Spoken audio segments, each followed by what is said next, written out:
लेकिन विकास की बात करें तो देखिए, जहाँ तक मुझे लगता है कि इन्होंने धर्म पे भी राजनीति तो बहुत की है। जब राम मंदिर हुआ, अभी अगले हमको लग रहा है 2024 में ये अभी ले आएंगे ज्ञानवापी का मुद्दा, फिर 2029 तक इनका मुद्दा मथुरा आ जाएगा। इन्होंने कभी रोजगार पे बात नहीं किया है। मैं आपसे पूछना चाहता हूँ, विश्व के तमाम संस्थाएं हैं, किस संस्था ने भारत को विकसित भारत का दर्जा दिया? मैंने इकोनॉमिक्स में पढ़ा है, विकासशील देश होता है, विकसित देश होता है, अल्प विकसित देश होता है, भारत किस श्रेणी में खड़ा है? क्या कार्यक्रम कराने से हमारे विश्वविद्यालय में फोटो लग गया, सेल्फी पॉइंट बन गया विकसित भारत? क्या विकसित भारत है? आज विश्व जिसको लोहा मानता है नरेंद्र मोदी जी हैं और विकास के नाम पे हैं। आज हिंदुस्तान की चर्चा पूरे विश्व में हो रही है, तो इसलिए हम भारत में प्रधानमंत्री का चेहरा नरेंद्र मोदी जी को ही देखते हैं। नमस्कार, मैं हूं गजेंद्र त्रिपाठी, आप देख रहे हैं यूपी तक। इस वक्त हम मौजूद हैं पंत पार्क में। जी हाँ, गोरखपुर विश्वविद्यालय के सामने यह पंत पार्क है। मैं आपको बता दूं कि यहाँ पर सभी युवा मौजूद हैं। लोकसभा चुनाव 2024 में यूपी किसका है? हमारे साथ यहाँ तमाम लोग मौजूद हैं। आपका नाम क्या है? सागर कसेरा। सागर जी, ये बताएं कि 2024 में यूपी किसका हो सकता है? देखिए, यूपी देखा जाए तो अभी पूरे भारतीय जनता पार्टी के एनडीए की सरकार की तरफ है पूरा यूपी जी। और आपको क्या लगता है कि इसमें ये जो सबसे बड़ा मुद्दा क्या रहने वाला है? देखिए, सबसे बड़ा मुद्दा आज के समय में देखिए जैसे विकास हो रहा है उत्तर प्रदेश के साथ साथ पूर्वांचल जो विकास से छूट गया था, वो आज पूर्वांचल विकास के एकदम अग्रिम सिरे पे खड़ा है। चाहे आप रेलवे से देख लिया जाए, शिक्षा को देख लिया जाए, सड़कें देख लिया जाए, सब चीज़ बेहतर हुआ है और बेहतर हो रहा है। चलिए, आपका नाम क्या है? जी, मेरा नाम अभिषेक सिंह है। अभिषेक जी, ये बताएं प्रधानमंत्री पद का सबसे मजबूत दावेदार कौन दिख रहा है, कौन है? देखिए, पिछले मतलब 2014 से देखा जाए तो नरेंद्र मोदी जी ही आज भी दावेदार के पद पर हैं और वही बनेंगे। अभी तो लगा है कि भाई 2029 तक तो उनको चलना ही है। 2029 के बाद गोरखपुर के माननीय मुख्यमंत्री जी हैं, तो दावेदार तो भाई अपने शहर से योगी जी ही बनेंगे।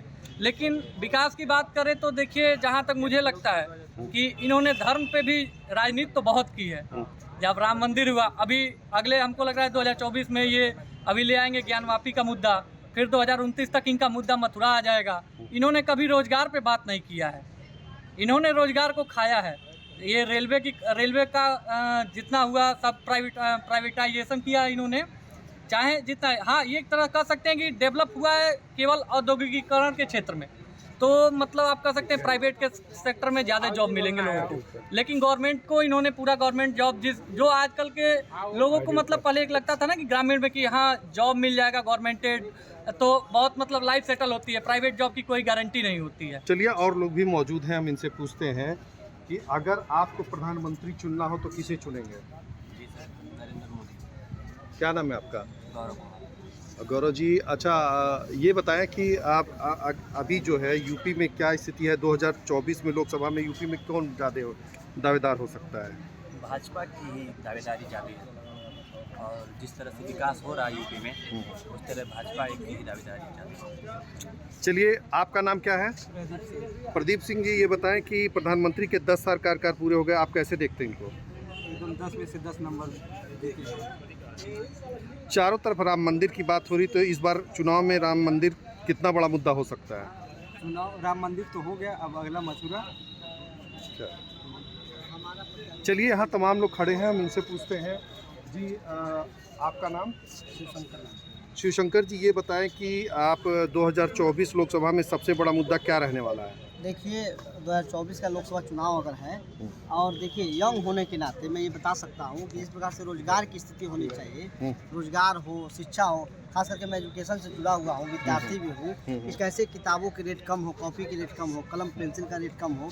हम हैं, हमारे छोटे भाई बहन पढ़ते हैं, परिवार में तमाम लोग पढ़ाई करते हैं। लेकिन जिस प्रकार से एजुकेशन पॉलिसी इतनी अव्यवस्था हो गई है, उसको सुदृढ़ किया जाए। और महंगाई कुछ नहीं है, लेकिन किताबों और एजुकेशन चीज़ों को लेकर है। मैं आपको बता दूँ, होम लोन पे ब्याज कम है और शिक्षा ऋण पे ब्याज ज़्यादा है। सरकार उस पर ध्यान देना चाहिए, लेकिन सरकार ध्यान दे नहीं रही है इस पर। अच्छा, ये बताइए, अगर आपको प्रधानमंत्री चुनना हो तो आप किसे चुनेंगे और क्यों चुनेंगे?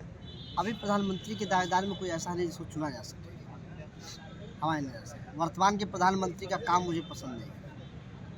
केवल भौकालबाजी करना, केवल बड़े बड़े इवेंट मैनेजमेंट करना, ये नहीं होता है। मैं आपसे पूछना चाहता हूँ, विश्व के तमाम संस्थाएं हैं, किस संस्था ने भारत को विकसित भारत का दर्जा दिया। मैंने इकोनॉमिक्स में पढ़ा है, विकासशील देश होता है, विकसित देश होता है, अल्प विकसित देश होता है, भारत किस श्रेणी में खड़ा है। क्या कार्यक्रम कराने से हमारे विश्वविद्यालय में फोटो लग गया, सेल्फी पॉइंट बन गया विकसित भारत? क्या विकसित भारत है? प्रति व्यक्ति आय बढ़ा क्या? रोजगारी बढ़ी क्या? आज तो गरीबी और ज़्यादा बढ़ गई, सिलेंडर के रेट कम हुए क्या? शिक्षा में व्यवस्था हुआ क्या? हॉस्पिटल की सुविधा हुई क्या? नहीं। लेकिन जब कोई मैनेजमेंट करना हो, कोई कार्यक्रम करना हो, तो इतना अच्छा इवेंट करते हैं ये लोग, इतना अच्छा इवेंट करते हैं, तो इसका मतलब कि ये सरकार जो है सबसे अच्छा, उस आधार पर नहीं चुना जा सकता। अभी कोई योग्य नहीं है, कोई आएगा तो सोचा जाएगा। आपकी नज़र में आपका नाम क्या है पहले? दीपक पांडे। दीपक जी, ये बताएं कि प्रधानमंत्री पद का सबसे मजबूत चेहरा कौन है और क्यों? आज विश्व जिसको लोहा मानता है नरेंद्र मोदी जी हैं, और विकास के नाम पे हैं। आज हिंदुस्तान की चर्चा पूरे विश्व में हो रही है, तो इसलिए हम भारत में प्रधानमंत्री का चेहरा नरेंद्र मोदी जी को ही देखते हैं। अच्छा, 10 साल काल को आप कैसे देखते हैं? बहुत ही सराहनीय कार्यकाल रहा है, कहीं दंगा फसाद नहीं हुआ, सारे लोग खुश हैं। आज हिंदुस्तान की चर्चा विश्व में होती है और हमारे प्रधानमंत्री जी देखिए जो कहते हैं वो करते हैं। सबसे अच्छी बात तो यह है, राम मंदिर का इतने वर्षों बाद जो मुद्दा पड़ा था कोर्ट में वो हल हुआ। अब मथुरा की भी बारी है, आज गोरखपुर विकास की एक नई गाथा लिख रहा है, तो इस पे हम लोग नरेंद्र मोदी जी को प्रधानमंत्री चुनना चाहते हैं। अच्छा, राम मंदिर को लेकर चारों तरफ बातें हो रही, तो इस चुनाव में राम मंदिर कितना बड़ा मुद्दा हो सकता है? राम मंदिर बहुत बड़ा हिंदू आस्था का केंद्र है, राम मंदिर तो बहुत बड़ा मुद्दा है, और उसके साथ साथ सम्मानित जनता भी नरेंद्र मोदी जी के साथ है। चलिए, और लोग भी हैं, हम आप लोगों से पूछते हैं। आपका नाम क्या है? मेरा नाम है दिव्य शक्ति। ये बताएंगे 2024 में लोकसभा में यूपी किसका हो सकता है? यूपी तो योगी जी का। योगी जी का। योगी जी का क्यों होगा, और कितने लोग? आप प्रधानमंत्री का पद चुनना होगा तो किसको चुनेंगे? प्रधानमंत्री पद के लिए भी योगी जी हैं यहाँ पे। मोदी जी हैं यहाँ पे। मोदी जी हैं। क्यों है? कारण ये है कि अभी फिलहाल देश में जो विकास पे चल रही है, देश जो विकास पे चल रही है, कुछ चीज़ों को अगर छोड़ दिया जाए, बाकी हर चीज़ में सही है मोदी। चलिए, आपका नाम? मेरा नाम योगेश प्रताप सिंह है, मैं ही गोरखपुर विश्वविद्यालय का विद्यार्थी हूँ। जी, आपसे ये जानना था कि आप बताएं कि प्रधानमंत्री पद का सबसे मजबूत चेहरा कौन है और क्यों है? पहली बात तो आज सवाल ये नहीं प्रधानमंत्री पद का चेहरा मजबूत हो, असली सवाल ये है कि जनता के हक की लड़ाई कौन लड़ेगा। आज मीडिया मैनेजमेंट, इवेंट मैनेजमेंट के माध्यम से एक व्यक्ति को इतना ऊपर रख दिया गया है कि उसको सारे मुद्दे उसके नीचे दबा दिए जा रहे हैं। आज हमारा असली मुद्दा है शिक्षा, रोजगार, रोटी। उस पर सरकार ने कितना काम किया, सरकार की जवाबदेही तय होती है। अब तुम निभा ना सके बात अलग है, लेकिन तुमने जो वादे किए वो कमाल थे। वादे किए गए थे 2 करोड़ रोजगार के, वादे किए गए थे खाते में 15 लाख आएंगे, किसानों की आमदनी दुगनी होगी, सशक्त भारत बनाया जाएगा, मजबूत भारत बनाया जाएगा। लेकिन आप बताइए कि आज ये वादे कितने खरे हुए? नरेंद्र मोदी जी के भाषण में आज क्यों नहीं होता मुझे 2 करोड़ रोजगार के नाम पे वोट दीजिए? आज वो राम मंदिर के नाम पे वोट मांग रहे हैं। अभी एक भाई साहब ने कहा कि राम मंदिर बहुत बड़ा मुद्दा है, उनके लिए मुद्दा हो सकता है। राम मंदिर हमारे लिए आस्था का विषय है, राम हमारे लिए आस्था का विषय है। राम के नाम पे हम वोट नहीं मांग सकते हैं। हमारे वोट का आधार हमेशा शिक्षा होगा, रोजगार होगा, रोटी होगी, बहन बेटियों की अस्मिता होगी। और आज इस मामले में सरकार पूर्णतः फेल है। उन्होंने एक चीज़ कहा कि इस सरकार में दंगे फसाद नहीं हुए, इसी सरकार में पुलवामा हमला हुआ, पठानकोट और उरी का हमला इसी सरकार में हुआ। आज उन्नाव के भीतर, लखीमपुर के खीरी के भीतर, हाथरस के भीतर भाजपा के नेताओं द्वारा, भाजपा के विधायकों द्वारा, भाजपा के मंत्रियों द्वारा बेटियों का बलात्कार किया जा रहा है। कानपुर में जबरदस्ती बुलडोजर चला करके 3 ब्राह्मणों को उसके नीचे कुचल दिया जा रहा है। यहीं देवरिया में इतना हत्याकांड हुआ, बर्बर हत्याकांड हुआ। मणिपुर पिछले 8 महीने से हिंसा की आग में धधक रहा है। जिस प्रधानमंत्री के एक फ़ोन से रूस और यूक्रेन का युद्ध रुक जाता है, आखिर मणिपुर में फ़ोन क्यों नहीं कर पा रहे हैं? उनके फ़ोन का रिचार्ज खत्म हो गया है। हम देश की जनता मिल करके उनके फ़ोन का रिचार्ज करा देते हैं। वो मणिपुर में फ़ोन करें, वो मणिपुर में जाए, लोगों का दुख दर्द बांटे। लक्षद्वीप में फ़ोटो शूट कराने तो आप जा सकते हैं, वहाँ आप अकेले फ़ोटो शूट करा रहे हैं। लेकिन मणिपुर, जहाँ की जनता को आज अपने नेता की सर्वाधिक आवश्यकता है, देश की सत्ता आपके हाथ में सौंपी गई थी, इसलिए सौंपी गई थी कि भारत की एकता अखंडता को आप बनाए रखेंगे। आप किस अखंड भारत की बात करते हैं? आपको जो भारत मिला आप उसी को नहीं बचा पा रहे हैं। पूरा नॉर्थ ईस्ट आज हिंदुस्तान से अलग थलग पड़ा हुआ है। इसी देश के भीतर रह करके उत्तर भारतीयों को ऐसा एहसास होता है कि वो भारत के हिस्सा नहीं है, और ये सिर्फ और सिर्फ नरेंद्र मोदी की कूटनीतिक असफलता है। आज हमारा कोई भी पड़ोसी मुल्क, चाहे वो पाकिस्तान हो, चाहे वो अफगानिस्तान हो, चाहे वो नेपाल हो, चाहे वो चीन हो, चाहे वो कोई भी जापान हो, जर्मनी, आज कोई भी देश भारत के साथ नहीं खड़ा है। चीन एक महाशक्ति के तौर पर अपने पड़ोसी राज्यों को अपने साथ मिलाता जा रहा है। लगातार चीन के हमले भारत की सीमाओं में बढ़ते जा रहे हैं। उसके बाद भी नरेंद्र मोदी जी की लाल आंख नहीं हो रही है। ये लगता है उनके पास मिर्ची का अभाव हो गया है। नरेंद्र मोदी जी पूर्ण रूप से डरे हुए हैं, सहमे हुए हैं और बौखलाए हुए हैं। आप बताएं कि आप सबसे बड़ी बात आप कह रहे हैं, तो आपके लिए प्रधानमंत्री का चेहरा कौन है और कौन हो सकता है और क्यों हो सकता है? देखिए, सर्वप्रथम तो एक ये प्रधानमंत्री के चेहरे का चयन हम और आप बैठ के करें उचित नहीं होता है। मैं ये चाहता हूं कि जनता के मुद्दों पर चुनाव लड़ा जाए और इस बार जो जनता के असल मुद्दे हैं, रोजी रोटी रोजगार और एक बहुत बड़ा मुद्दा जाति जनगणना का भी चल रहा है। इन तमाम मुद्दों को लेकर के जो राजनीतिक दल, जो विचारधारा एक साथ हैं, हालांकि इंडिया अलायंस इस पद पर तेजी से काम कर रहा है। राहुल गांधी जी की भारत जोड़ो न्याय यात्रा निकली हुई है। तमाम जो सहयोगी विचारधारा के लोग हैं, मैं समझ रहा हूँ सहयोगी विचारधारा। मेरा सबसे बड़ा सवाल आपसे, क्योंकि आपने ऐसी बातें कही, तो मैं इससे बनता ये है कि आप बताएं कि प्रधानमंत्री का चेहरा कौन हो सकता है? देखिए, मेरा व्यक्तिगत आकलन जहाँ तक कहता है कि राहुल गांधी इस समय देश के हर ज्वलंत मुद्दों पर काम कर रहे हैं। वह व्यक्ति जिसको अरबों रुपए लगा करके पप्पू साबित करने का काम किया गया, लेकिन चाहे कोविड रहा हो, चाहे मणिपुर की बात रही हो, चाहे देश के किसी भी हिस्से में, किसी भी कोने में कोई आंदोलन रहा हो, कोई अग्रिम चेतावनी रही हो, उसको राहुल गांधी ने एहसास किया है। वो गरीबों का दर्द बांटते हैं।